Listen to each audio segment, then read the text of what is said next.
اعتکاف بہت بڑی نیکی ہے اور یہ پچھلی امتوں میں بھی یہ عبادت جاری تھی۔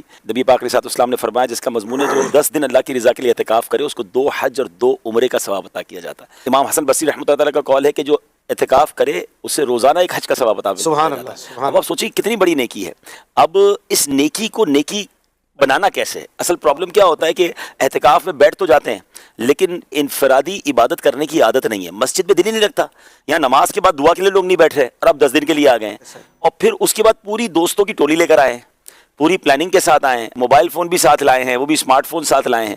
تو اب یہ سب غور کرنا ہوگا کہ ہم آئے کس لیے۔ پہلے یہ سمجھ لیں یہ اللہ کا گھر ہے، اور اعتکاف میں اعتکاف کے لغوی معنی ہی کسی جگہ جم کر بیٹھ جانا ہے۔ دھرنا جس کو کہتے ہیں نا، یہ کمال کا دھرنا ہے کہ اب تو غنی کے در پر بستر جما دی ہیں، میں نے مغفرت لے کر جانا ہے۔ اور اعتکاف کا بیسک مقصد ہے لیلۃ القدر کو پانا۔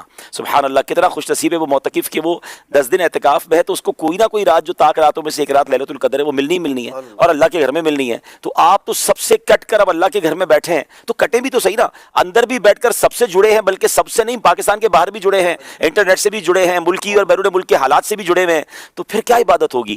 بلکہ اب تو اعتکاف میں مناظر دیکھنے کو ملتے ہیں کہ اب تو وہ فوڈ پانڈا وغیرہ اور اس طرح کی جو سروسز ہیں تو باہر سے چیزیں منگوا رہے ہیں، دوستوں سے منگوا رہے ہیں، کھانا پینا آ رہا ہے، اچھا آج کیا منگوانا ہے، تو پھر وہ اعتکاف تو بڑا ہی پکنک بنی ہوئی ہے۔ اچھا یہ یہاں بھی ہے اور یہ حرمین طیبین کے اعتکاف میں بھی میں نے مناظر دیکھے۔ تو برائے کرم ایک بات یاد رکھیے، مسجد اللہ کا گھر ہے، اس کے آداب ہیں۔ روایتوں میں آتا ہے کہ جو مسجد میں ہنستا ہے قبر میں اندھیرا لاتا ہے۔ ہم تو قبر روشن کرنے اعتکاف میں جا رہے ہیں، کہیں ایسا نہ ہو سارا سفر بیکار ہو جائے۔ بالکل اسی طرح مسجد میں فضول باتیں کرنا نیکیوں کو اس طرح کھا جاتا ہے جیسے آگ لکڑی کو کھا جاتی ہے۔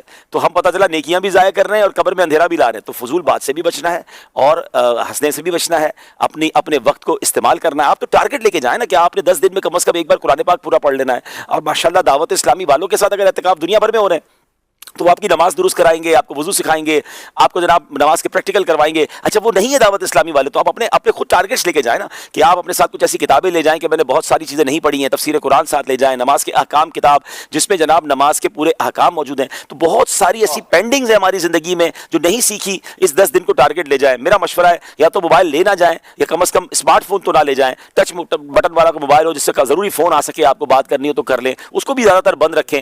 اور ایک اور مشورہ یہ ہے کہ پاسبل ہو تو دوستوں کے ساتھ اعتکاف نہ کریں، اپنی گیدرنگ کے ساتھ اگر آپ نے اعتکاف کیا نا تو پھر وہ ہنسی مذاق اور ان چیزوں سے آپ نہیں بچ سکیں گے۔ کسی اجنبی جگہ پر چلے جائیں، میں دعوت دیتا ہوں عالمی مدنی مرکز فیضان مدینہ میں آ جائیں، مزہ نہ آئے تو پیسے واپس، آپ انشاءاللہ بہت کچھ سیکھیں گے۔ دعوت اسلامی کے اعتکاف کی ایک اور خوبصورت بات یہ ہے کہ چاند نظر آنے کے بعد معتکفین کو روتے دیکھا، ایک دوسرے کے گلے مل کر، یعنی وہ گھر نہیں جانے کو جی چاہ رہا، وہ 10 دن ایسے اٹیچ ہو گئے مسجد سے۔ اور کچھ جگہوں پر ایسا بھی ہوا کہ جو نارمل اعتکاف ہوتے ہیں اس میں روکنا پڑتا ہے کہ بھئی ابھی چاند کی پکی خبر نہیں آئی ہے، وہ بیگ پکڑ کے جو ہے نا تیار بیٹھے کہ کب بھاگنے کو ملے، یعنی ایسا فیل تو نہ کروائے نا کہ ہم مسجد میں تھک گئے ہیں یا مسجد سے بھاگنا چاہ رہے ہیں۔ اللہ کے گھر میں مہمان بنے تو ریلیکس رہیں، سبحان اللہ۔ اور پھر رمضان جانے کا کچھ غم بھی ہو، رمضان کی محبت بھی نظر آئے، تو ایسی بہت ساری چاشنی، ایسی بہت ساری چیزیں آپ کو الحمدللہ دعوت اسلامی کے تربیتی اعتکاف میں ملیں گی۔ اعتکاف ضرور کریں، ہو سکے تو بار بار کریں، مگر اس کو پراپر طریقے سے کریں۔